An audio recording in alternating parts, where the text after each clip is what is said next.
This is what Formula One should be about. Gloves are off. Commitment off the scale. Look at that! This is not done yet. How hot does he look? It's a huge impact. 2 races to go. This is Formula One.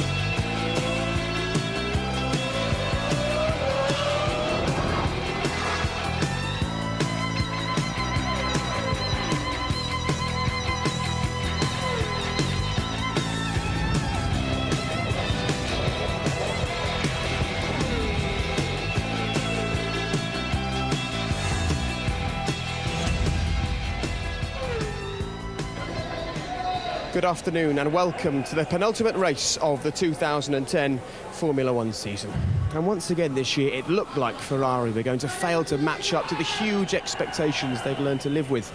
But then suddenly it all became clear. The dark horse was simply toying with us.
Well, they're flying now, aren't they? They've got the speed, they've got the star, and today they could also have the success as Fernando and Ferrari go title hunting here, live at Interlagos. And 17 years to the day since the legendary Brazilian Ayrton Senna won his last race in Formula One, we're at the place that he called home. High on the hills above sprawling Sao Paulo, this short, twisty old track is one of the classics in Formula One.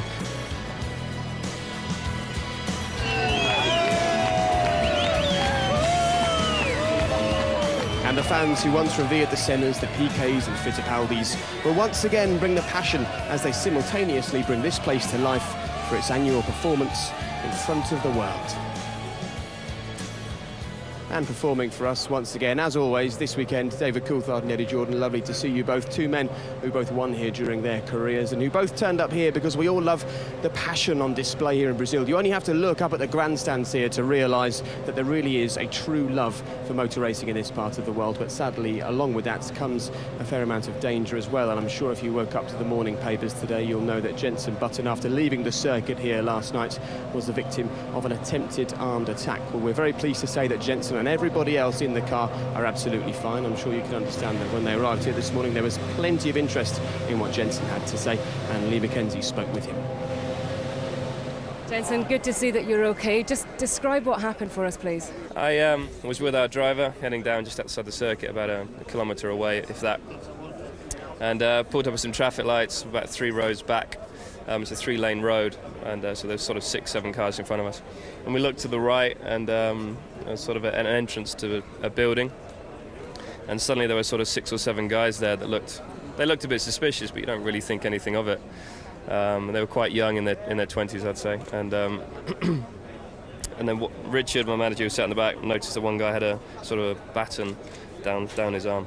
And I looked across and saw a guy playing with a gun. He had it in his trousers, just positioning it, and he looked quite nervous. And as soon as I said that, the driver looked across. When he looked across at them, they all started sort of charging towards the car. So he angled the car and tried to get away. And there were two of them with handguns and one with what looked like a machine gun, a massive big gun. And he angled the car really well. He did a great job, really did. You know, fair play to the guy. He did an amazing job. Do you think it was random selection, or were you the target? Initially, you think it's just random, it's that area, and then afterwards all sorts of things go through your mind, but I'm hoping that we were just unlucky. I feel very sorry for the other guys that had the issue yesterday, the Sauber guys, because they're the guys that actually got held up and they had to give everything over, and it's a horrible situation, so yeah, I feel for those guys. How much of a black cloud is this over the Brazilian Grand Prix? Because if it happens on quite a regular basis, I don't think people at home realise just how often. Yeah, it happens too often. Well, of course, once is once too often, as we all know. David, when the guys got back to the hotel last night, you just so happened to be in the same lift as them. How did Jensen look? Well, actually, I've not seen his eyes so dilated since he won his first Grand Prix. You couldn't see any colour at all, so clearly he was buzzing from the experience. So not the best way to go and prepare yourself for a Grand Prix. Yeah. Only a Formula 1 driver would describe that as a buzzing experience, I think. Eddie, you travelled in actually with McLaren this morning. I'm surprised they let you jump in their convoy, but you did anyway. I gather it was quite an involved process.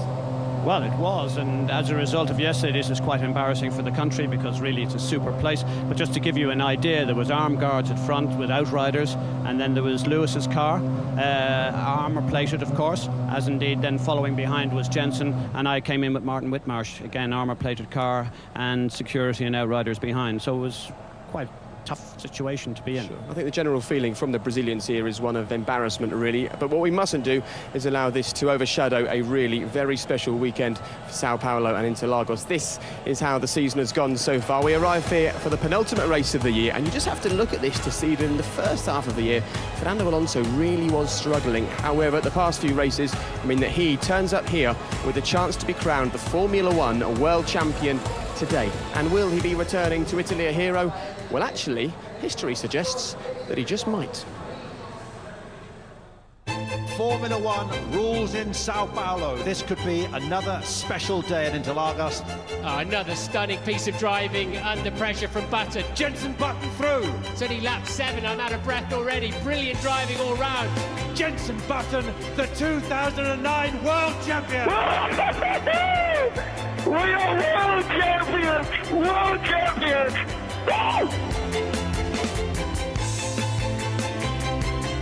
Unbelievable. I don't think you can deny Lewis Hamilton the title of world champion.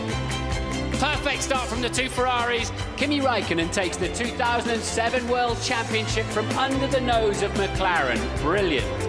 Fernando Alonso, the youngest ever two-time Formula 1 champion. What a feeling that must be. Brilliant, brilliant achievement by Fernando Alonso.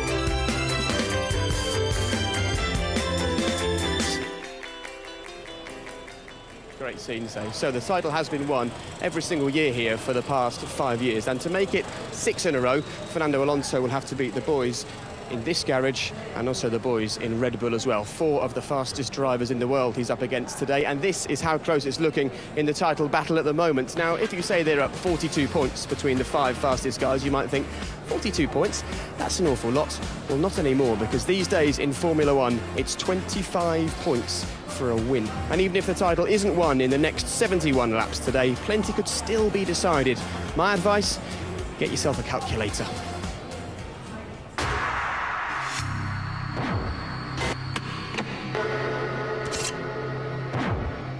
Time to shed some light on this weekend's championship permutations. Now, the maths this weekend are far from simple. However, the easiest way to explain Fernando Alonso's position is that he's the only man in the hunt who could be crowned world champion this weekend in Brazil. He's got 231 points on the board, 11 points ahead of Mark Webber. If he wins the race, he wins the title and knocks everybody out of the running, including Mark Webber, unless Mark finishes in the top 4. So Alonso has 231 points. Mark has 220 points, which means a win for him, giving him 25 points, could make him the championship leader, and he could have knocked his teammate out of the title race. How sweet would he find that? So a win for Mark Webber gives him 25 points. That's 245. Now, if Fernando Alonso finished second, he'd pick up 18 points. That would give him 249 points. And that would mean Jenson Button out. Sebastian Vettel, Mark Webber's teammate, is out. Lewis Hamilton would need 15 points and to finish third just to stay in the hunt. 231 points. That's Fernando Alonso. Lewis is on 210. 231 minus 210 equals 21 points. Lewis will take great heart from this. If he wins today, the title race will go to Abu Dhabi.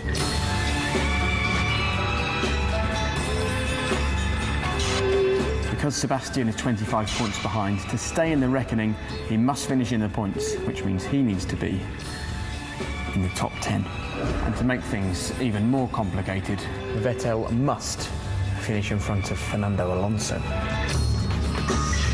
Now, the numbers look really, really bad for Jenson Button.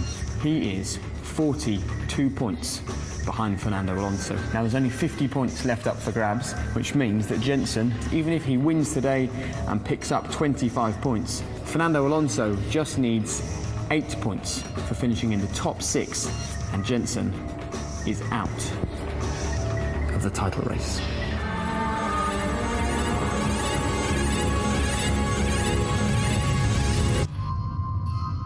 Wow, compared to that, the race itself this weekend will be positively simple.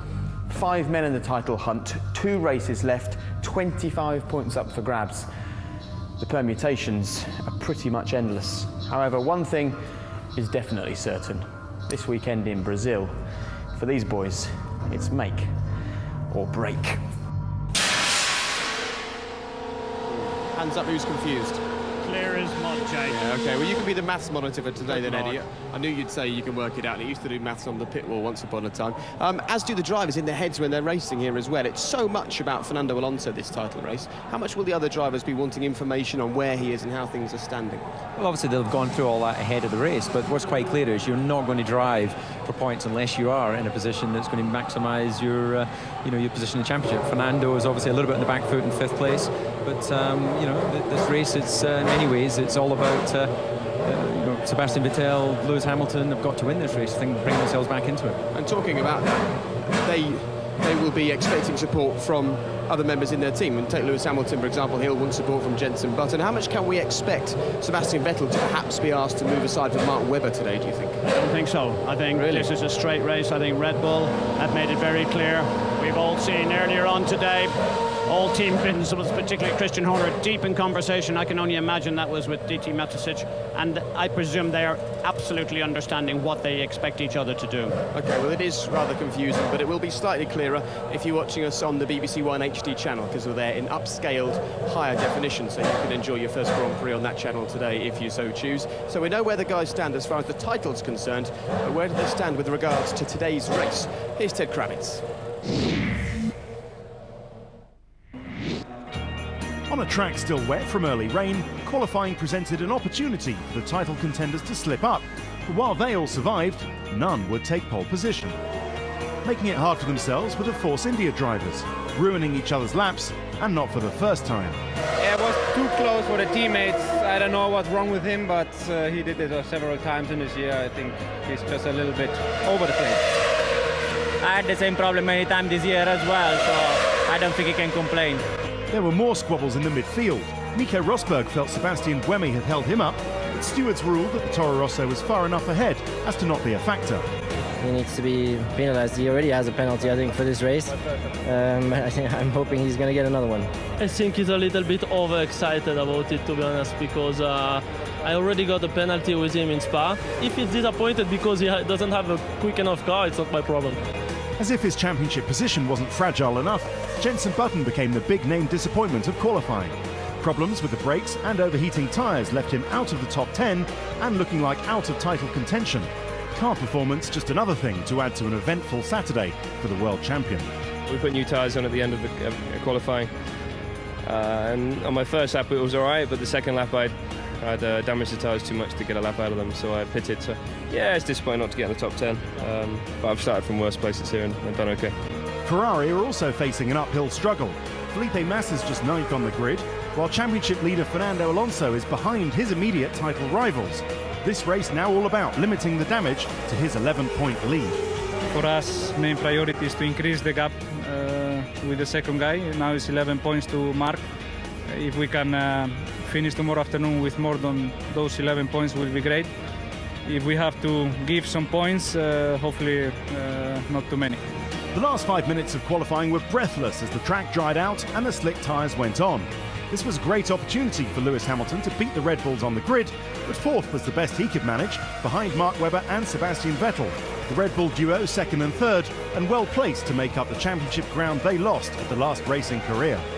In qualifying, just that last lap, I got a bit held up right at the last corner. Didn't know which direction. I thought someone was backing up in front of me and lost a bit of time there. So unfortunately, that's a little bit of frustration, but otherwise, we're still in the fight. In terms of your championship, is it good to have Hamilton as a buffer to Fernando? Well, it's always, nice that Fernando is not completely, he's not on pole, put it this way. So, to make things a little bit more challenging for the guy that is leading the championship is never a bad thing, let's say. But Lewis is not on 0 points either. It's a long race tomorrow, and a lot of things that we need to look out for, and possible safety cars always here. The races here have been very entertaining, as you know, so it's a long way, and I think it would be the wrong thing to worry about the people behind. That left a surprise pole sitter. Nico Hülkenberg's in his first season in Formula One and doesn't even have a drive for next year. But he'd figured out what the others hadn't. An aggressive lap out of the pits would generate good tyre temperature and lead to a fast lap. Hülkenberg mixing good judgment with raw talent and claiming pole position by over a second. Very tidy lap, no mistakes, right on the limit of these conditions. It's very tricky, especially the last sector. It was still quite wet, the last corner, but very good lap. Very big thank you to the team. Have prepared a good car which worked very well in today's conditions, and yeah, what can I say? It's amazing, and I just want to enjoy the rest of the day. And I wonder whether he's enjoying this or feeling slightly nervous. It's a pleasure to be so close to the heart of Formula One. A new experience for this man, his first pole position in Formula One. Very best of luck, Nico, and almost a new experience for the Williams team. It's been 100 races since they last picked up a pole position in this sport. Eddie, it was interesting hearing Vettel say he thought he'd missed out by a tenth of a second.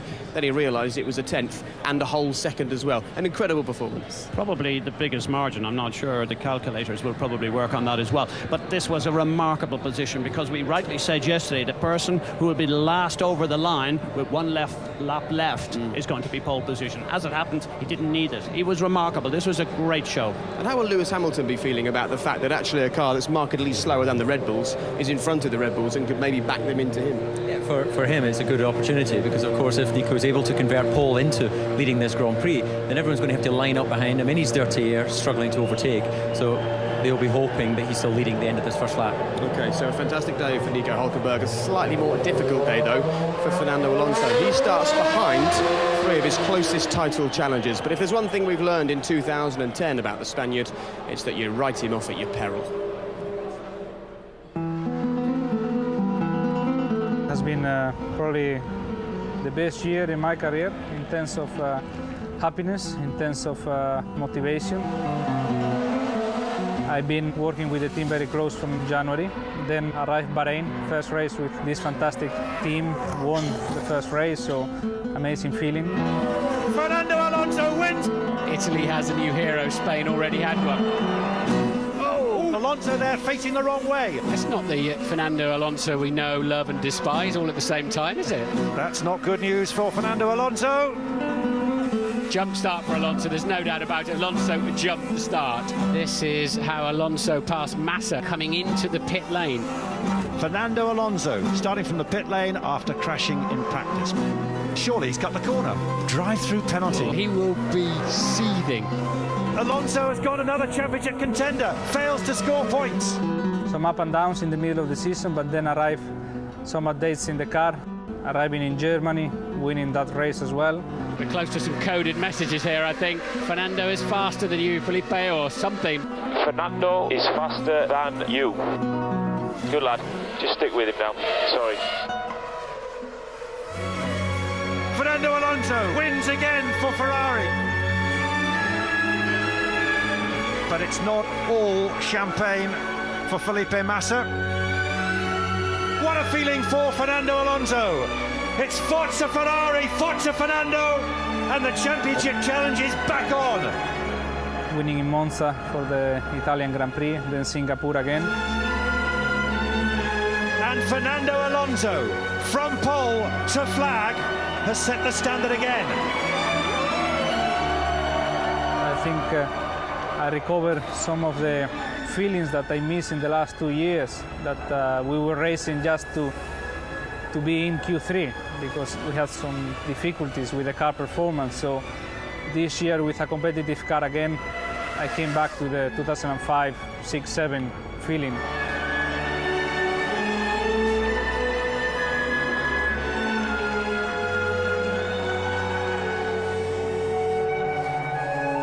Being able to be on pole or being able to be in the podium and taste the champagne and all these kind of things that I was missing the last 2 years. He now leads the championship with 2 races to go.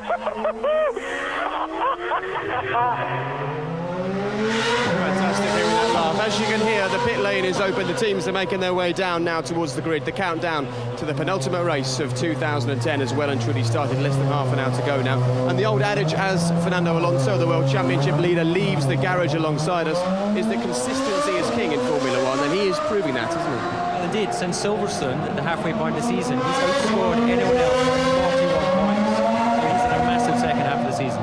Yeah. Eddie? Well, he's turned it around. I mean, he's made this champion now his to win. So, remarkable turnaround. If there's one man who's made his desire quite explicit, it's Lewis Hamilton. He wants to arrive in Abu Dhabi as Nick Heidfeld pulls back into the garage here. He wants to arrive in Abu Dhabi still in the title hunt. Can he do that here today? Well, he's certainly ready for another race, just like Korea. It's the worst condition I ever drove a car. There's still a lot of water. So wet.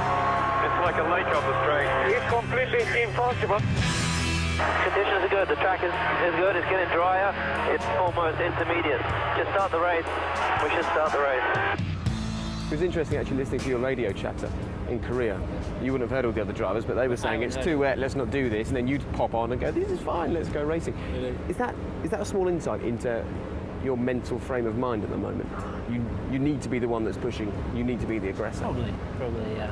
But you know, in the last race, I just think, you know, I feel quite like a hardcore driver. Back in the olden days, the drivers were hardcore. They drove in all conditions. They drove cars that weren't that safe, you know. But that's the excitement comes from the danger.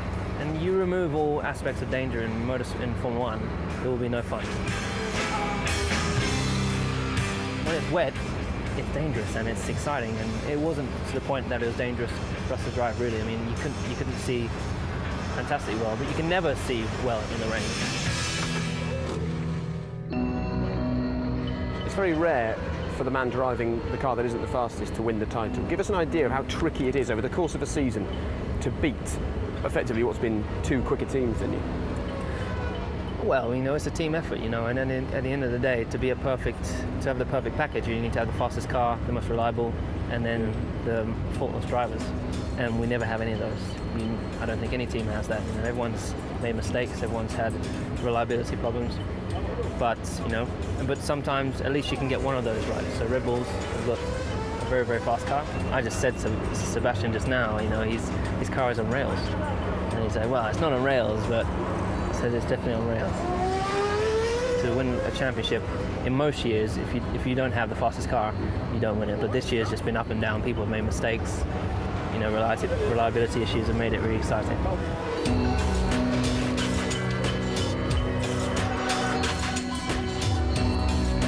To be here after a season where you have had struggles and the car isn't as quick as maybe you would have hoped, to be in the hunt with 2 races to go. That's a great feeling.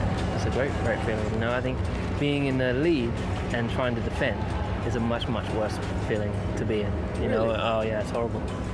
It's horrible. I don't like it. So you wouldn't trade where you are with where Fernando is? Well, you would. It's different. I would much rather be closer and chasing. Really? You know, so say where Mark is or whatever it is, and chasing. Obviously, I'm a little bit further away now, so that's not the ideal position. But definitely being behind and chasing, you know, those 5 points, those 10 points, is definitely a nicer position to be in the last race, leading, and you have everything to lose then, and nothing to gain, generally. It's getting better and better for Fernando Alonso. Do you see chinks in the armour? Do you see anything to look at him or look at Ferrari and draw on to give you a bit of inspiration? No, I don't need inspiration. I think I've always had a certain effect on Fernando, I think. So. What is that, do you think? I have no idea. No idea. No.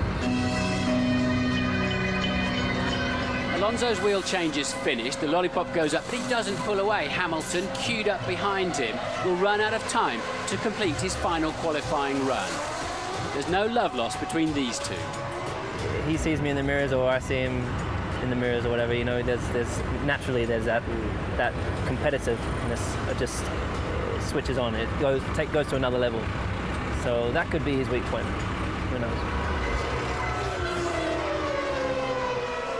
Well, here we are in Lewis's garage. The team will be sitting on those chairs watching the monitor behind us as the race unfolds today, and they'll be hoping that Lewis can impress them once again. David, he might try and claim otherwise, but he's clearly relishing chasing down his former teammate, isn't he? Well, indeed, you know, they were teammates. It was like oil and water. It just didn't work out between them. But yeah, I think that when he sees Lewis or when Lewis sees Fernando, there's something a little bit extra there, isn't there? Can you understand this claim, Eddie, that he would rather be a little bit behind the leader rather than the man who is leading because you've got it all to lose and nothing to gain? Strange psychology. I mean, I wouldn't want it that way, because Alonso has so many things in his favour, all the other competitors. Very few races. I'm sorry, I don't agree with Lewis in this respect. Maybe he's doing that trying mentally to wind himself up, which is a good thing. But no, he said what he said, and we have to believe him. OK, cars are flying through the pit lane. We'll be heading to Martin on the grid very shortly to get his thoughts and the thoughts, hopefully, of a few drivers ahead of this particular Grand Prix. There's an argument that perhaps, David, we could see a slightly nullified race, though, here, because as things stand, if the race finishes the way it starts, then apart from Jenson Button, 4 men will go to Abu Dhabi in the title hunt. So could they just look after themselves and each other in this race and take it all down to the wire, do you think? No, I don't think that's the attitude at all. I think these guys are going to go for it. I think there will be a different result. It's very, very surprised if Nico Hülkenberg remains at the front of the pack. And in actual fact, we talked about Alonso, how cool he is. Actually, a lot of things are falling into place for him. We know there's a bit of a rift going on in Red Bull, and who's in front of him, the 2 Red Bull cars. Who knows what's going to happen and how they're going to race. Alonso is the coolest guy on the track here at the moment, and he has everything going for himself. OK, well, from 2 men who've enjoyed racing here at Brazil over the years to another one. Martin Brundle is on the grid, and Martin, what a lovely dynamic having Nico Hülkenberg at the front. It is. That's going to be fascinating with Wander up there, but always one of the most atmospheric crowds on the calendar as they look right over the top of the start line. 4 Brazilian drivers in this race, 2 of them in the top 10. Felipe Massa's Ferrari just being wheeled onto the grid. Of course, it's very much been a championship of snakes and ladders for the main contenders, but today is showtime. They've really got to deliver. They've got to stop Fernando Alonso taking the driver's title, and as Robert Kubica there gets wheeled to the grid. They switch the cars off so that they don't overheat and nobody gets run over. Fernando Alonso's been through the pits a couple of times and to prepare his car. Obviously some stuff. I wonder what they can do with Jenson Button. There's Nico Rosberg has obviously forgotten his car or something, jogging through the grid, and I wonder if there's what can McLaren do with this car. He's out of position in 11th. They really needed to be up front. He'll have to be the one doing the mugging today. There's no doubt about that, because Jenson needs to be brought into play. Or may they start him on the harder compound tyre and see how far he can get into the race on that without too much degradation. The track had a good wash yesterday, and see if they can just do a different strategy to bring him into play to hold up some of the main title contenders. I think he's busy there just giving a final debrief on, and we're going to have to move forward, I think. I wouldn't mind a quick word with Jensen, but we haven't really quite got enough time. Phil Prix there chatting away, and Jensen, have you got time? You got a quick word, top man? So what can you do from here to help Lewis? I'm here to race for myself, thank you very much. So that's to be clear on your mentality and completely understand that. But yeah, 11th on the grid. Can you do something different on tyres? Yeah, I mean, I can't tell you which tyre we're starting on, but I don't whether it's going to be the same as all the cars in front or different. But yeah, I mean, this is a fun race. You can overtake here, and there's a headwind on the straight which should help me. So. Pretty torrid weekend. Is your head clear? I think so. I think so. But I'm looking forward to it. I think this is a great place to race, and I'm looking forward to the challenge out there. And you know, for the team, the best thing I can do is score as many points, and that's what I want to do as well. So hopefully we'll make some good progress. Well, you passed a lot of people from further back last year. Cool. Thanks.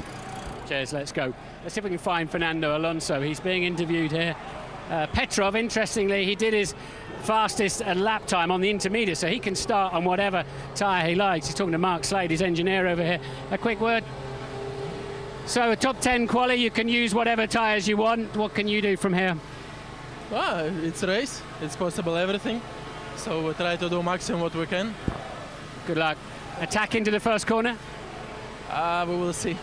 Okay, let's wander over. And Felipe Massa's heading off the grid. I suspect he's a little bit quicker than we are, but let's see if we can get a quick word with him. I want to chat with Robert Kubica as well if he's about.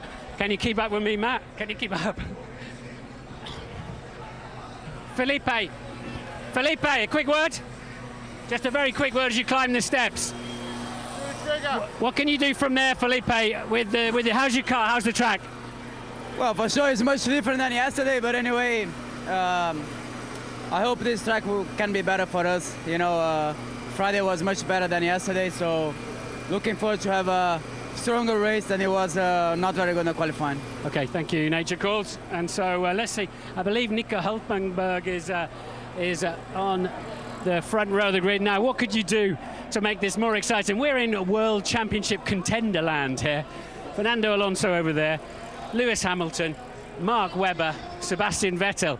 And how are you going to spice that up other than putting a 23-year-old rookie on pole position in front of them? And we'll see, presumably he's over against the wall under the umbrella there with Nick Harris. Nico, wonderful qualifying lap. How's your head sitting on pole at 23 years old? It's pretty settled, I would say. I think we did everything we can to prepare well. Obviously, you know, a bit more exciting than usually, but it's a good challenge. Do you think you're going to be the cork in the champagne bottle here ahead of these very fast cars? Maybe I could be, you know, all depending a bit on our speed and, you know, how we can race them or cannot race them, but I hope we can still get some good points home today. Does it intimidate you, these guys behind you all up for the championship? No, not at all. You know, we're racing Force India in a championship as well, and at the end of the day, I race for myself. Obviously, I don't want to hurt any one of these guys racing for the championship, but I have to do my race too. They can't afford a 50-50 against you, can they? They're going to have to back off, aren't they? Well, I don't know. We'll have to wait and see what they do, what I do. You know, you never can predict a battle in racing. And the starts, how have they been going? I think pretty good. I'm confident that I'll have a good start off the line and can still be P1 after the start, but you know, anything can happen always. You've been very generous with your time. Thank you. Good luck. So moving on. I don't know how much time I have available. I think I've got another couple of minutes before we have to head off the grid. And Sebastian Vettel down here with the Red Bull, sitting in all of its glory. And doesn't it? They're like Swiss watches. They're absolutely a work of art. They're just totally beautiful when you can get in there. We're towards the end of the season and we're still having to hide the back of the car so that the photographers can't get a shot of the very clever stuff that's going on. Let's just see if we can get it. It looks like he's kind of hustling for something. Seb, a quick word. Have you got time? Yeah, just a bit. So, you got a chance of being in the lead on the way into the first corner, yeah? You think they're busy with your car, do you? Yeah, I mean, just give them a bit of room. So, what was your question then? Question was, you've got a chance of leading into turn 1, haven't you? I think so, starting from the front row. I think it looks pretty good. Our starts were good in the last couple of races, so let's see. You know, focus on the procedure, getting everything right, and then we go off the line. We'll see. Hopefully we can pass Hulkenberg straight away. That would be the easiest, but let's see. Here's Nico Hulkenberg. That's your noisy car there. Is Nico Hulkenberg a 23-year-old rookie in your eyes, or just driver A you have to be ahead of? Well, I mean, it's pretty simple. You know, we have to focus on our own race. Obviously, we know that we should be a bit quicker than the Williams, but it's a long race, so you know, you never know what's happening. So we have to keep our head cool and just focus on the start by now, turn 1, and then, as I said, it's a long race. Obviously, if we don't manage in the first corner, then you know the target is to get him some point later. So we will see. Okay, good luck. Thank you very much for that. I suspect we're pretty much out of time with that. Back to you, Jake. Martin, thank you very much. Sterling effort. That reminded you of one of your favourite television programmes as he was running after Felipe Massa. Well, indeed, he was getting some speed up there. It reminded me of Challenge Annika, but I don't think he'd look as good in a blue jumpsuit, would he? No, I don't think so. Let's just talk about the race for a moment, Eddie, particularly Hispania Racing and Christian Klein, who qualified towards the back yesterday.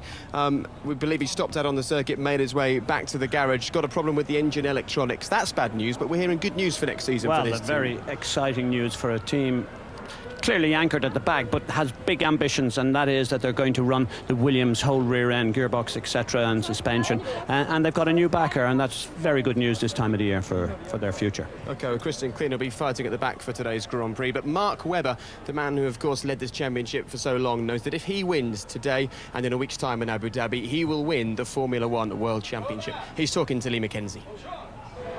Well, Mark, the tension's building. How are you feeling? The tension goes away at this point, actually. It's worse in the mornings for me, so pretty relaxed, ready to go, and just focus on the job I've got to do. Are you having to kind of rely on so many others, or are you racing for yourself? Absolutely, racing for myself. I think that's the best strategy still at this stage. Do the best job I can and, you know, be there at the end. Obviously, that's crucial, which I've been doing most of the year, and I need to do it again today. We've got a rookie at the front. Is that in your mind as well? Yeah, obviously he's pretty inexperienced with this position, so we'll try and deal with him as effectively as we can. But you know, he's there to do a job as well, and so he'll do his best. So hopefully we can sort it all out pretty quickly. Thanks, Mark. It's interesting, isn't it, hearing all these drivers saying, I'm just thinking about my own race. Yeah, we believe them, don't we? Mark Webber said this week he doesn't feel emotionally supported by Red Bull. Did that surprise you? Well, I think it's very difficult to explain to the public why that could possibly be, but the fact is all the team can do is give equal equipment and equal opportunity, and then that last little tangible, intangible when it comes to feeling love and not love, then you know, what can you do for that? I think that that comes down to the individual driver to sort of dig deep and get over it. And there is Mark sitting at the back of the garage, looking nice and cool as ever. He's the unflappable Aussie of the Formula One pit lane. Someone snapping a quick photograph there. No doubt he's grabbing his drink, keeping his fluids up. Let's hear from his team principal, Christian Horner. Well, Christian, so much at stake. What have your instructions to the drivers been this morning? Well, they know that, you know, it's very important to finish this race to take the championship into Abu Dhabi, and it's crucial that both the drivers are ahead of Fernando. We've got a great opportunity in the constructors, and you know, it's just vital that we convert this very good grid position into a result. Okay, thanks very much.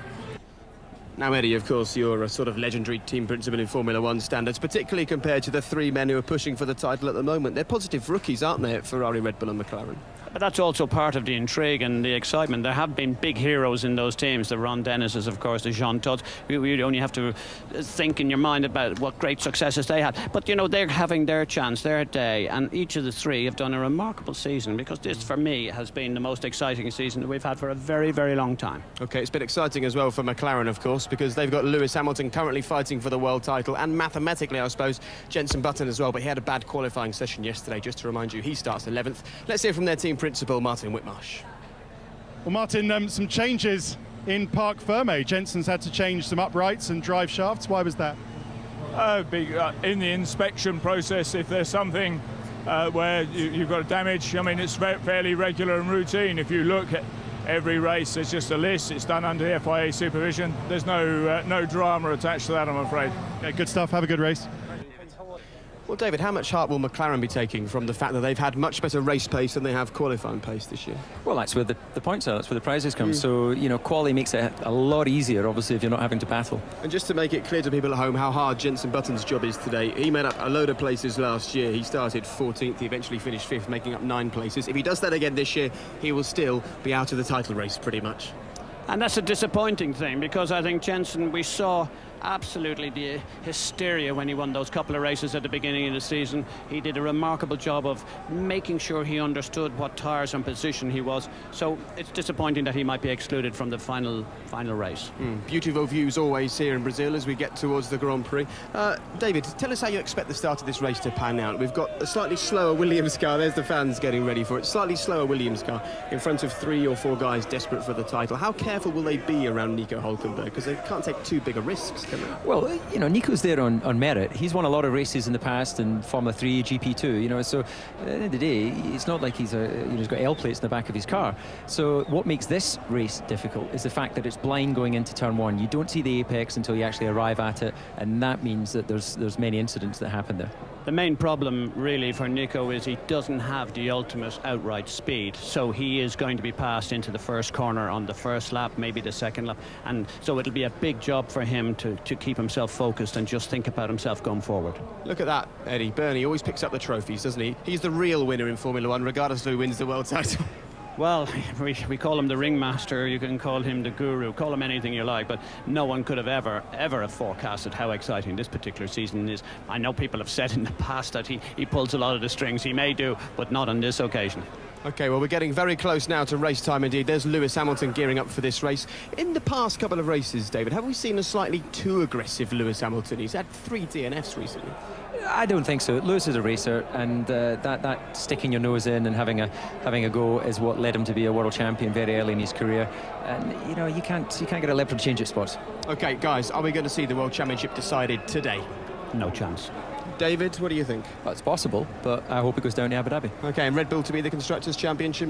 Yeah, more likely. You think so? OK, right, here we go then. Time for the penultimate race of the 2010 season in the company of Martin Brundle and Jonathan Ledyard. Now, so far this season, we've seen more twists and turns than a lap of this track, haven't we? At the moment, there are 5 men battling it out for the title. We've seen the lead change hands on 8 different occasions, and Jenson Button will be battling from the back to try and do the business. It really has been quite a journey to arrive at this Grand Prix, and of course, this is the Grand Prix that could decide everything here in Brazil this afternoon. Nico Hülkenberg on pole position, 4 men behind him, desperate to get past and do the business today. What an incredible season it's been. Today, it could all be sorted out. Out of the silent winter, a familiar sound grew. Distant at first, but then louder. And with an explosion of noise and sound, the circus blew into the sands of Bahrain. The race was on. Around the world it travelled, this riot of noise, fumes, colour and drama. This glamorous troupe to entertain the people who flocked to see their heroes in glistening machines. First into the ring came the riders of the bull. In German and Australian hands it flew, and the champagne flowed. From the new world to the old, the challenge was laid down. Could they now steal the spotlight from those 2 British stars? 2 champions in one team with different styles. One full of flair and on the edge, the other calm and methodical. Both keen to add another crown. Both at times still revelled in the acclaim of the crowd. But perhaps the most celebrated machine of all would come out on top. A flash of red and a wave of a flag. The charging bull may have met its match in the prancing horse. How another man, an aging and fading star, would have loved to have been riding his old chariot. Once untouchable, he had forgotten the most important rule. Always leave them wanting more. And with that and other failures, there's also a reminder that great men are nothing without great machines. But of course, even more is sometimes needed. In this game where sport and politics do mix, Every team, of course, has its favourite son. Fernando is faster than you. Well done, Mark, you drove very well today. Stop there for number 2 driver. But how does this story finish? Still so close, still no one can tell. 5 continents crossed, 5 men hoping to be the ultimate star. In the desert it began, and in the desert it will finish. But will the ringmaster have his grand finale here to the greatest show on earth?